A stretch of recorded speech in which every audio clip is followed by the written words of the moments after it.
नमस्कार कृषी मित्रांनो.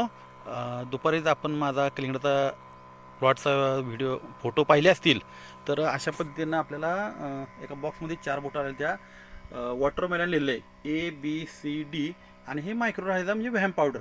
असं हे एकत्र 4 बॉटल आणि एक व्हॅमची असं 5 बॉटलचं मिश्रण आपल्याकडं आलेलं होतं. आणि ते आपण काय केलं, 200 लिटर पाण्याचा हा बॅलर आहे आपला मोठा. तर त्याच्यामध्ये 4 किलो गूळ आणि ह्या 4 बॉटल टाकल्या होत्या. आणि गूळ आणि ती एकदाच फक्त घड्याळाच्या दिशेनं आपण ढवळलं होतं. ढवळल्यानंतर काय केलं की अशा पद्धतीनं आपण देतो. हा माझा आपला पाठीवरचा पंप आहे, नॅपसॅक पंप. तो मी त्या सबमेनला जोडलेला आहे. आणि आपण बघू शकता की दुसऱ्यांदा मी ह्या कलिंगडाच्या प्लॉटला त्याचं ते जीवाणू खत आपण ते सोडत असतो. आणि खूप चांगले रिझल्ट आले आहेत की माझा स्वतःचाच विश्वास बसत नाही की एवढं छान कसे रिझल्ट आले आहेत. म्हणजे बेड दिसत नव्हते. कागद सगळा दिसत होता.